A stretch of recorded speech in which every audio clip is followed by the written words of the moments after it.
Biafra people are funding my organization. Not the Tinubu party. I have nothing to do with Tinubu. And you know, it's very funny. A lot of people said Tinubu paid me 25 million. How is that possible? How is it possible? You're denying he I don't know who is Tinubu. I have never communicated with anybody close to him. Just like the way they forged the letter. The reason why this letter issue, Nigeria is a criminal country. They breed criminals, and that is what we are fighting against. The reason why the letter on gets sorted out easily and fast was because it was against Finland, and Finland have to officially react to the letter, and the letter went viral. There are so many lies against me out there on social media. Nobody could come and say it is not true. Okay, so and those lies, when they continue to say it and maintain it, it becomes truth when nobody debunk it. You talk about criminals. Do you think the candidates for the presidency are criminals? They are all criminals. Yes, all of them. Even Peter Obi. Peter Obi is a criminal. But he's a southerner, isn't he? He doesn't. I am not a tribal. Listen, I'm not a tribalist. I'm not a tribalist, and that is what makes us different. We want. If I'm criticizing you, I criticize you with fact and figures. I'm going to tell you how all of them are. Do I explain?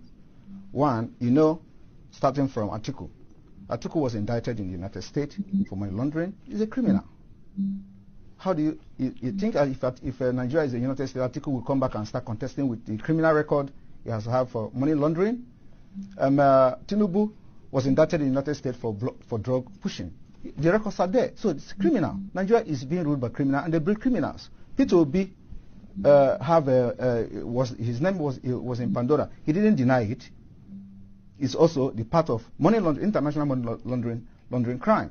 He has $15 million in offshore accounts. But surely Obi, being a southerner, is on the side of your people. That is the problem. Why must you have somebody that have to be in the side of my people? That is the dangerous diversity that have brought us this far, because it will never work. Everything about Nigeria is what favors my people. We want a Biafra where everything favors everybody. But when you have Nigeria, it is either Fulani. Now we don't even have Hausa anymore because Fulani have overshadowed them. So it is either you are fighting for Northerner as a Fulani Muslim, or you are fighting for Yorubas, or you are fighting for Igbo people. So how can you continue in that kind of system? This is why we must make sure that we do not validate Nigeria again. Right. Loyalists of Simon EKPA, a separatist leader recently arrested in Finland on terrorism-related charges, have vowed to continue the Monday sit-at-home protest in southeast Nigeria. Ngozi Orabuezi, identifying as chief of the self-declared Biafra Republic government in exile, reaffirmed the action as a voluntary agreement by all Biafrans and praised the Biafra Defense Forces for their resistance against Nigerian security forces. Orabuezi also announced plans for a Biafra independence redeclaration in Finland on the 2nd of December, while accusing the Nigerian government of human rights violation. That the group was proscribed in Enugu State. Nnamdi Kanu and others were meant to meet with the Enugu State government. He missed out on that meeting, and a couple of hours later, the news came that the group had been proscribed. So what are your reactions, first of all, to his arrest by the Finnish government, and then to, and of course, the Enugu State government's reaction as well? Well, I would tell you, Enugu State government wouldn't go far. Because Simon EKPA, for me, is seen as an agent of the Nigerian government. What he does is skit. There are up to 38 different Biafran organizations, and quite a lot of them, if not all of them, are just proxies for the Nigerian state. Simon EKPA, all he does are skits. Those skits provide the alibi for which the Nigerian government sustains its occupation of eastern Nigeria. You can see Simon EKPA, yes, is the one you see on social media, but the people on the ground, the checkpoints, Nigerian governments, the places you see, as I'm talking to you right now, they're having problem demobilizing the boys they put together under Pichi for the unknown government operations. They're not demobilized because the present government doesn't want to be part of it. This was a Buhari, Bichi, of an arrangement, and they were not demobilized before Bichi was sacked.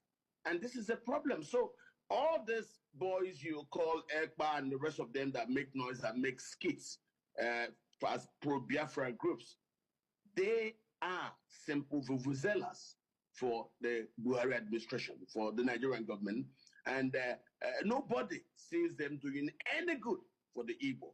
They make skits, the Nigerian government acts because they don't have the capability to stay on the ground to do on the unknown government sting operation. So they provide the enabling narratives for government local actions.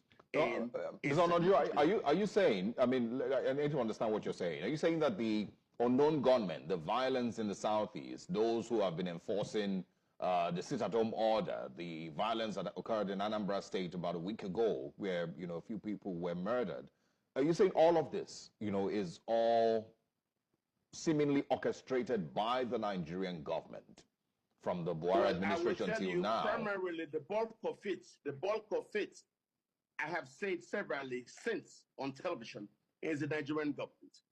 The terrorist state of Nigeria will always try, in one way or the other, to bribe their way into all the different foreign countries, to bribe their way into places like United Nations, African Union, to bribe their way into every internationally established community or organization. The Nigerian government, using the Europeans, using United Kingdom as part of their deal, will always try to disrupt, will always try to tamper with the restoration of Biafra, United States of Biafra. But I want to tell everybody listening here today that the power that Nigerian government has, where they stop is where this government begins. I need them to know that our Excellency, His Excellency, the Prime Minister of Biafra Republic, Simon Ekpa, has already led a full structure for the restoration of Biafra. Nobody on earth will stop that. We are both at home and we are abroad. Biafra will be restored from diaspora.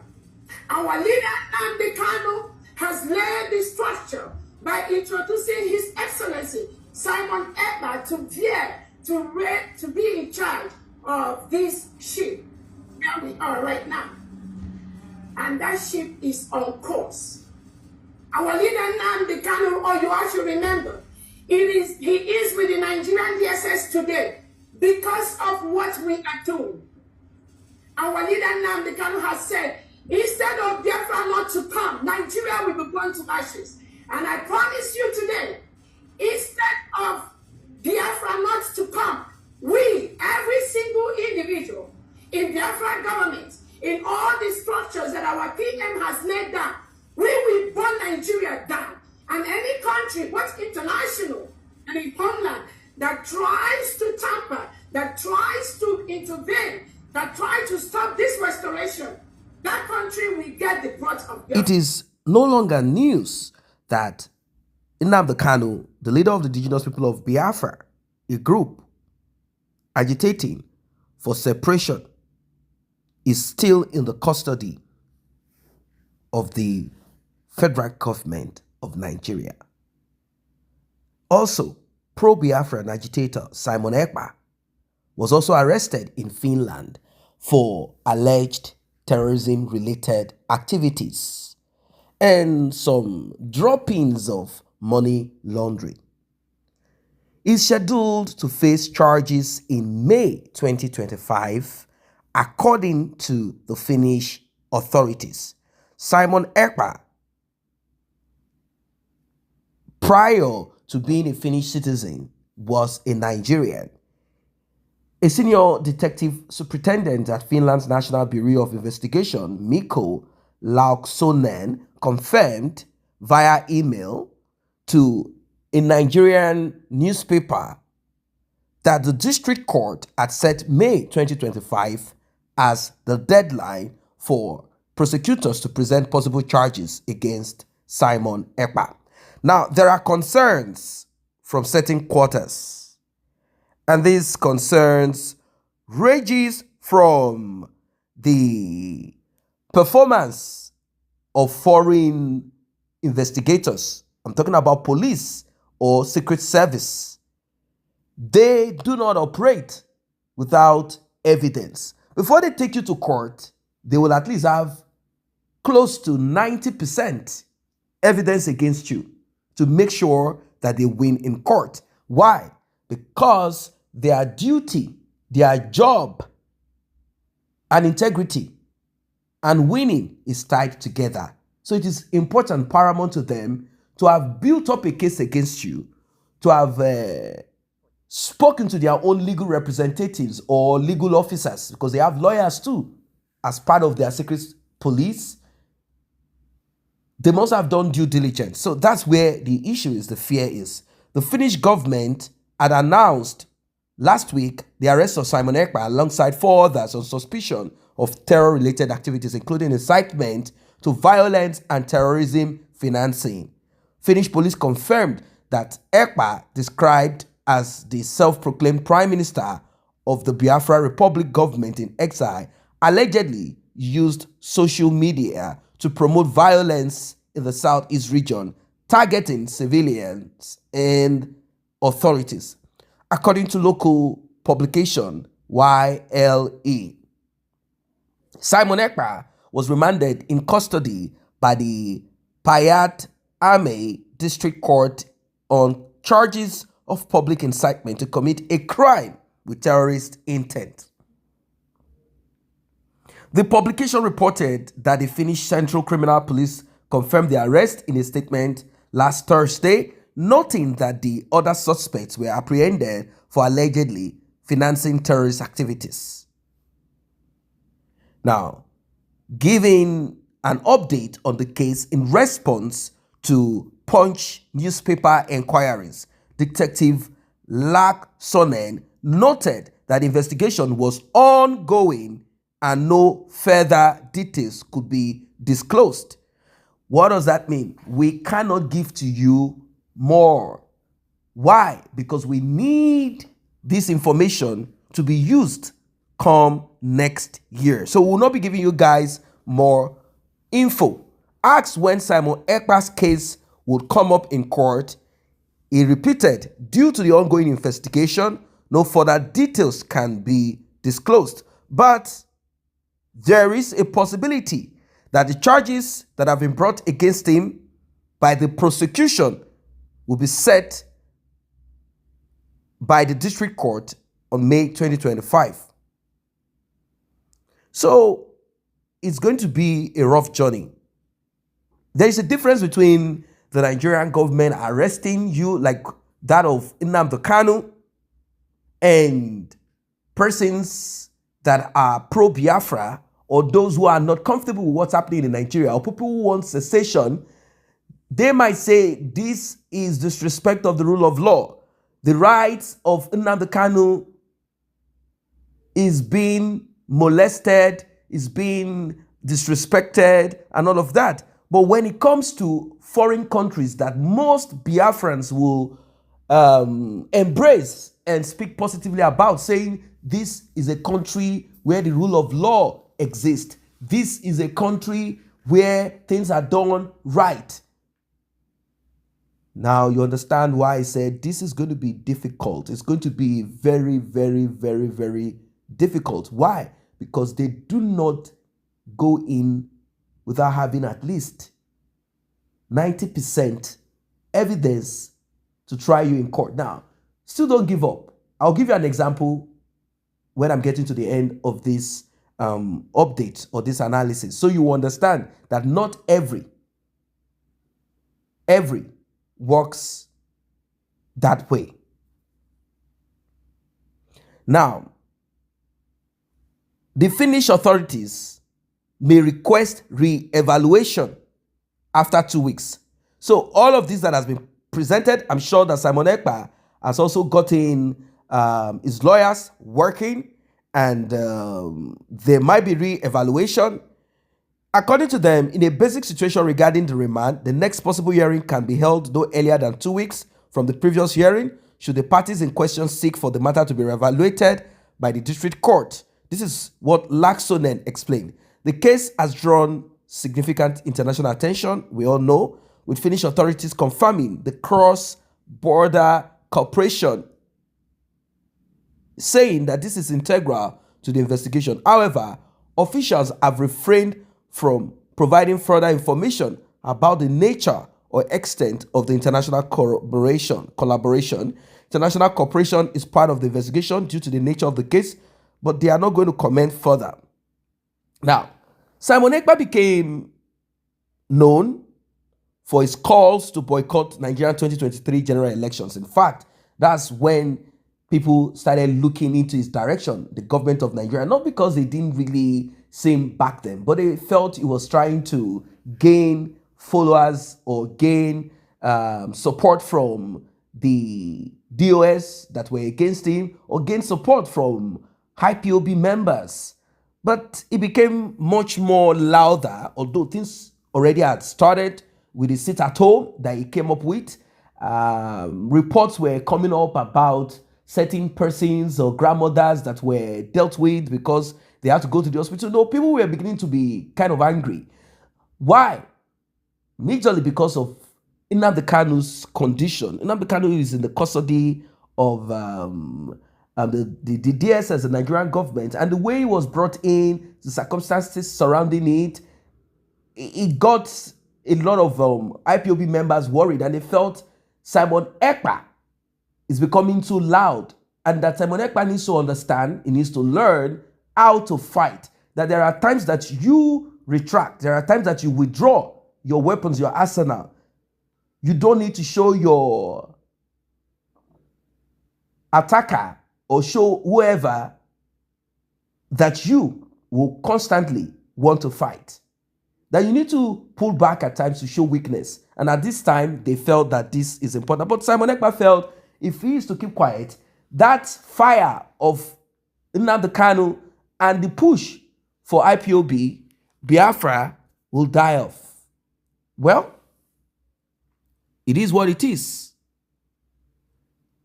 The February 2023 sit at home. They claim that this incited violence and that is issuing a sit at home order to Igbos and other Southeast residents.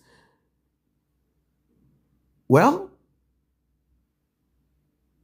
I don't know what your thoughts are, because a lot of people petitioned the Finnish and the Nigerian government. In fact, some people petitioned the European Union to take action. You've watched several videos where Nigerian military is complaining, saying a lot of things. Now, in response to all of this petition, the Ministry of Foreign Affairs summoned the Finnish ambassador to Nigeria, Lina Pelvaninen, to demand Finland's cooperation in addressing the threats posed by Simon Ekpa. They say Simon Ekpa is using your country as a place of abode whilst is constituting nuisance in the southeast of Nigeria. These were their words. Well, last Thursday, IPOB members were in shock when the district court of Paijat, Ame, Finland, ordered that Simon Ekpa be imprisoned with probable cause on suspicion of public incitement to commit a crime with terrorist intent. Like I said, Simon Ekpa is a Finnish citizen of Nigerian origin, or some might say of Biafra origin. What are your thoughts about this? What are your thoughts? It's getting serious. They claim that his rhetoric escalated in recent years with explicit endorsement of violence and disruptions to Nigerian elections. Finnish authorities have linked EKPA to coordinated attacks targeting civilians and the security forces, with investigations tracing back to 2021. They claim that he is using social media as a platform for incitement and fundraising. This is the central element of Simon Ekpa's case. Well, they said the sit-at-home ordered by the Eastern Security Network has caused devastating economic consequences in the southeast. According to reports, the region has lost over 4 trillion in 2 years due to these activities, resulting in insecurity. On the heels of Simon Ekpa's detention, the federal government said it will monitor the legal proceedings in Finland and that they will be on top of this matter. This is coming from the Minister of Foreign Affairs, Kemi Ebi Emfa, on Friday. He said this arrest is a critical step in addressing IPOB activities and mitigating the influence of transnational actors on Nigerian national security. What are your thoughts? Drop your comments.